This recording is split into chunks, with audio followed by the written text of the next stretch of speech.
Hello everyone and welcome to another Python tutorial, and today we are going to build a stopwatch system on Python using the Tkinter GUI.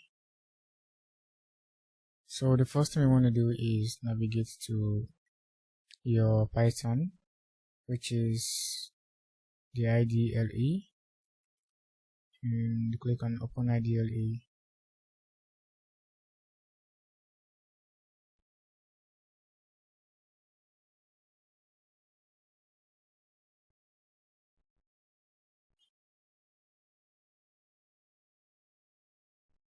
Alright, so once your app is open up, what you want to do next is navigate to where we have file and open a new file. Okay, so Ctrl S to save the file, and I'm going to locate my project and call this project number 4. Project number 4 and save. So the first thing we want to do is import a library, which is import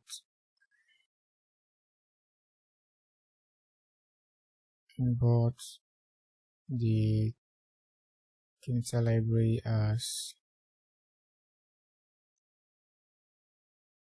tk, and then from the time library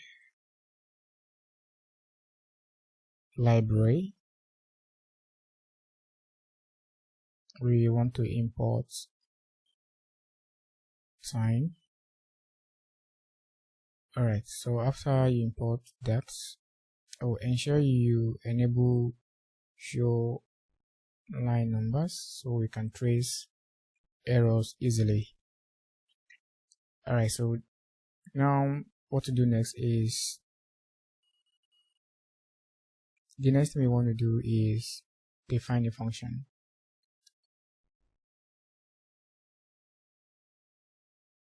Alright, and this function is going to be a class object, and the duty of that class object is to monitor the entire activities the other functions are going to carry out inside of our app we are going to build.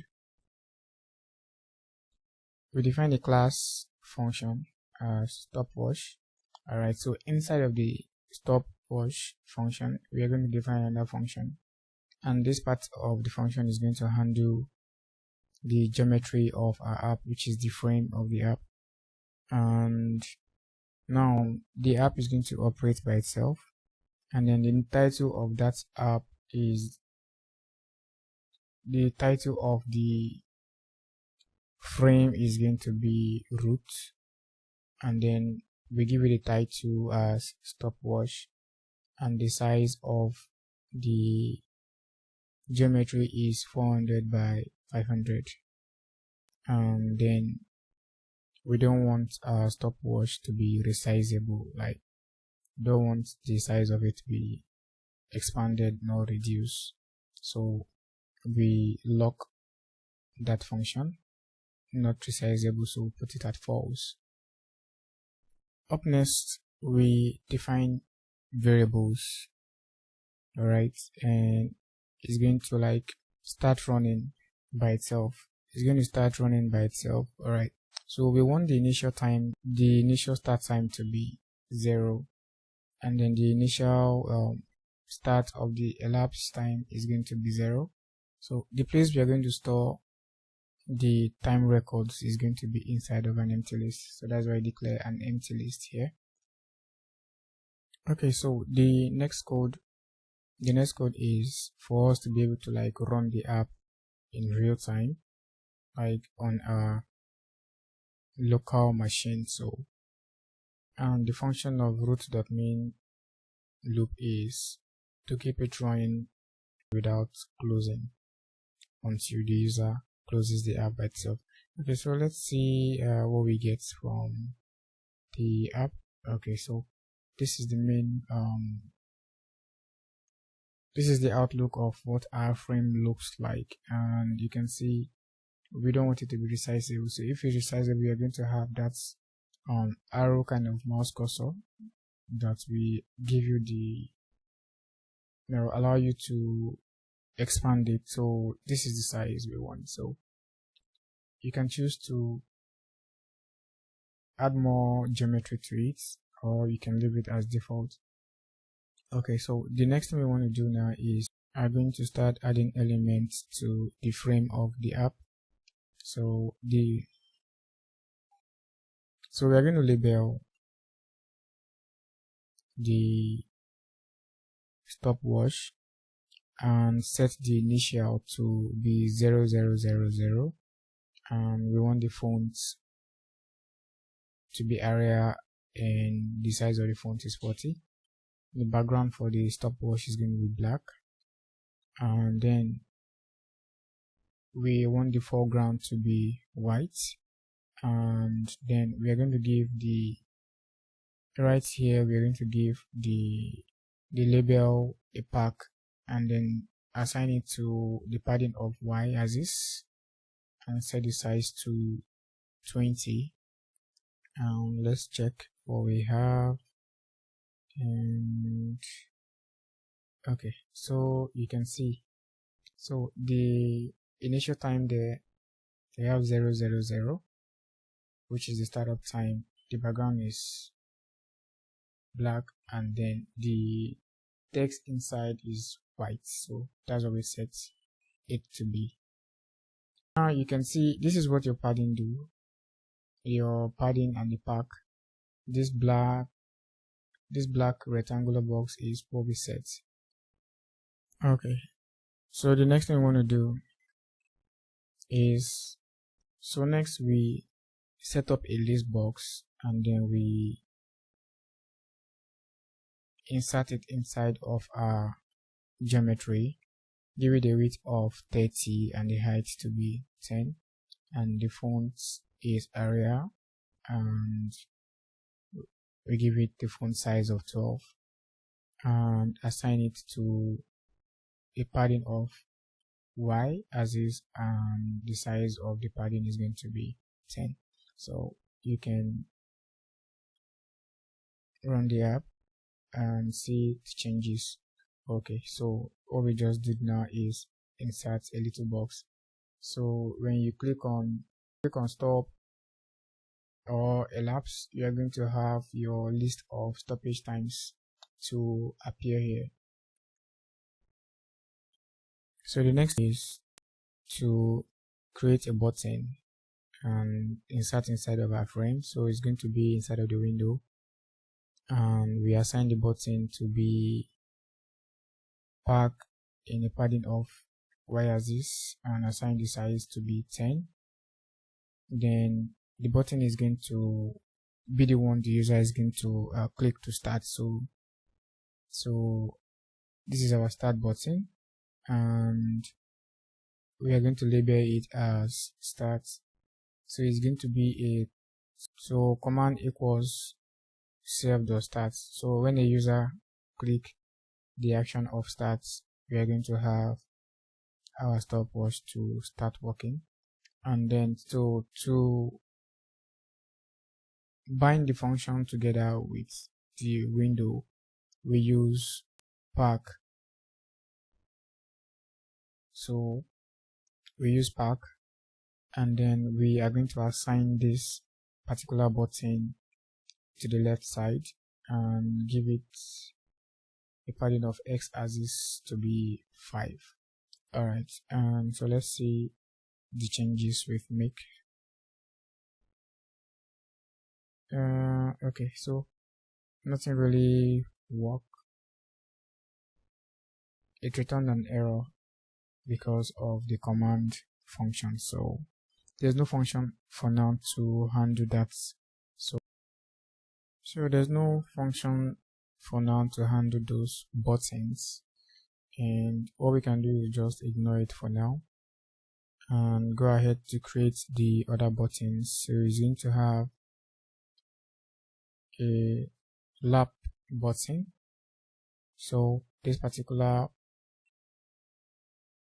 code here is going to handle the lab. So when we click lab, you need to list the lab inside of that small square box, the white one, and it's going to have a command of save.lab, and the font size is 12 and the font is Arial. We are going to assign it to the left also and give it a padding of 5. So let's create the next one, which is the reset button. So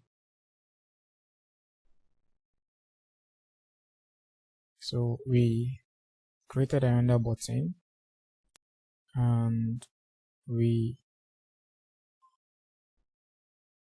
title the button as reset, and it's going to be a command dot reset, and the font size, so we assign it to the left side also and give it a padding of 5. So you can make it 10 or 6, 7 depending on your choice.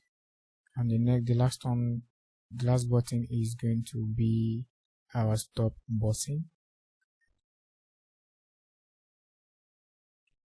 So we create the stop button and the user is going to be able to like click stop, and it's going to be a command. And the font size, we also assign the button to be on the left side and give it a padding of x axis, and the size is 5. Okay, so we are done with the buttons: start, stop, reset, and then the lab button. And so let's go ahead now to start creating functions that will handle the buttons. The first function is going to be the update. We want the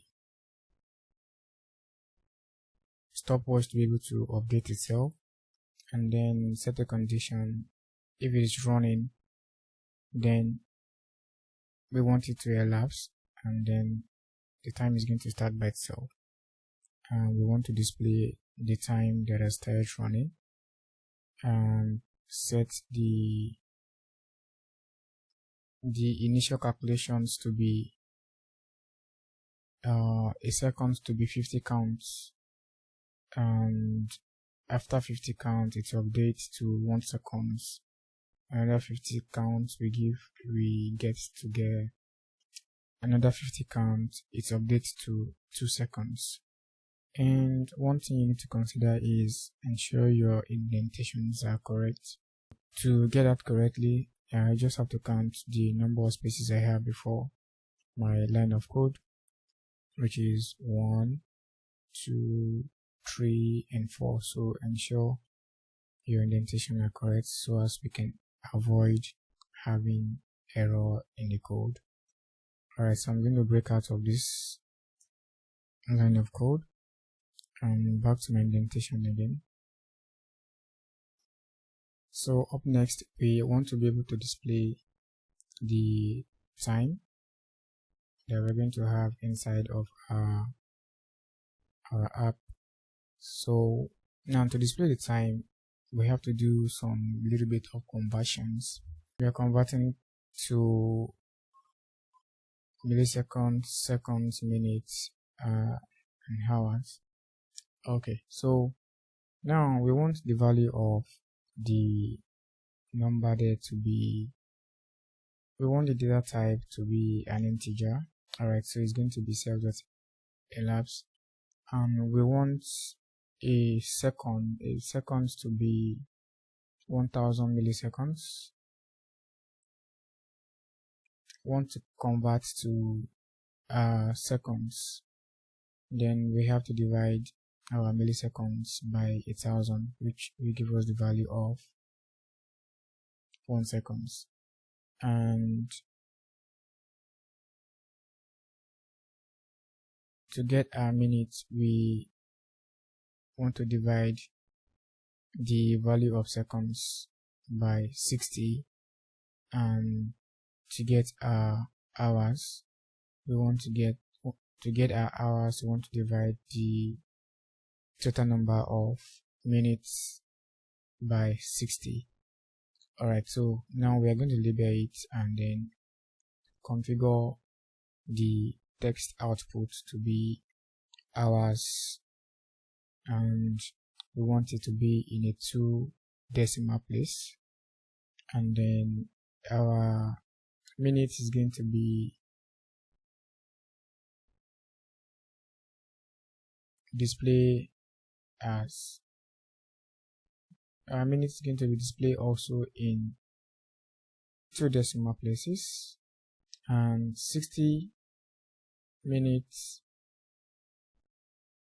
equals an hour, 60 seconds equals a minute, and 1000 milliseconds equals a second. And we want this value to be in 3 decimal places. Alright, so we define a function which is going to be a start button. So at initial stage, when the app is up and running, the time is not going to run automatically by itself. So if not running, then we want a user to be able to do what? Start the time, and then the elapsed time is going to start running. Then if the time running is true, then we want the time to like update by itself, like update on the window. Alright, and the next one is we want the user to be able to do what? Stop the time for running. So if the time is running, then we want to be able to like stop the running, and then once the time has stopped running, we want to be able to like see the elapse of the time. Alright, so this will only work if the time is running. Once the user click the start button and is running. If the user didn't click anything, when you click on the elapse on the lap, you're not going to have, once you click on the lap, nothing is going to happen. The next one is going to be for the lap. The next one, we define a function for the lap, which is if the time is running, we want to be able to like see lapses, or like we want to see the first lap, second lap, third lap. Alright, so if the time is running, then once the user click lap, then we want to be able to like append, which is what see the stoppage time once the user click on the lap, and then it's going to be stored inside our empty list we created earlier. Okay, and the next thing we have is we want to be able to like convert the lap into an integer value, and then we multiply by 1000, which is the value of 1 milliseconds is going to be 1000. Alright, and the next thing we have is we convert from milliseconds to seconds by dividing the total value we have by 1000, which will give us the value of 1. And then so the total count of minutes is the value of seconds divided by 60, like we did up there. Alright, so we've converted our time, and then we want to display the length of the time. So it's going to be the length of the laps, and then the hours, we want to display it in 2 decimal places. Same for the time, display as 2 decimal places. For the seconds too, we want to display as 2 decimal places, and for the milliseconds is going to be in 3 decimal places. Alright, so now where are we going to display this the lab, we want to insert it inside of our list box, which is the empty string. So E, which is the empty list we created up there, and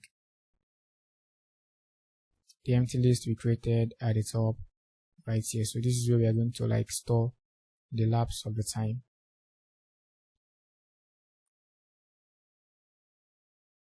Okay, in case you're not seeing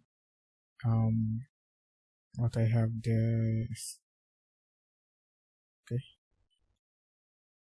all right, so once it is inserted, then we just want the program to end there and stop running, and it's going to display as a text on the window. So next we define the function for the resets. All right, so if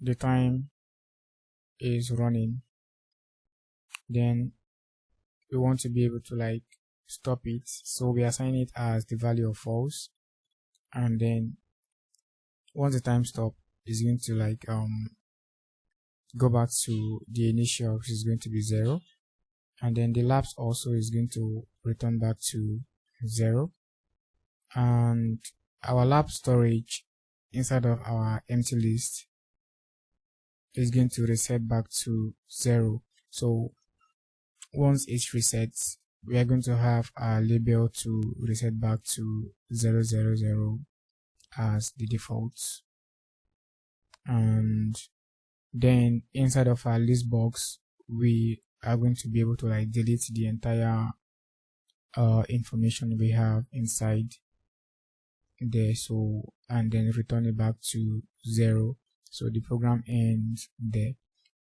All right, so once we are done with this, okay, I think I have too much line here, let's clean. Okay, so let me see and try run. I have bugs. Oh yes, I think I do have on. Yep, so our indentation there is quite not correct. How many spaces do I have? 1, 2, 3, 4, 5. All right, so that space is quite large, and let's see again. 1, 2, 3, and 4. Oh, hold on. 1, that's too fast. 1, 2, that's 1, 2, 3, and 4. Okay, so let me like run the program again and see what do I have. Okay, I think I still have the indentation issues. This happens all the time. Alright, so I think the next line of code is supposed to be there. Back, and ensure you adjust yours too.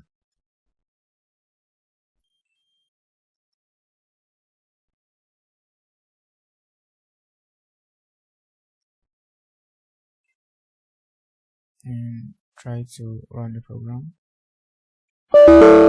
Okay, am I having, so okay, I think I know what to do.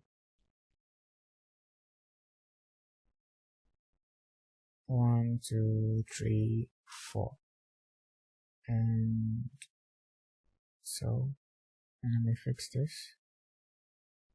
Okay,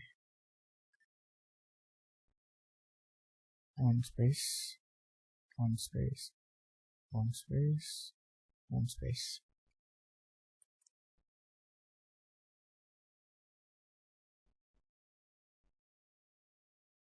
Alright, and so our app is up and then is running. So now I want to be able to like start. So once the user click start, we are going to have our time to start running, and the next we can have the user to be able to like click lab, and so it's going to be stored inside our box right here, and we want to be able to like stop the time for running, and the user should be able to like resume from where it stopped the time. All right, and once the user is done, you should be able to like reset the time. All right, so thank you very much for watching. I hope this helped you a lot. And don't forget to leave a like or subscribe to the channels so that you can receive more updates for new projects.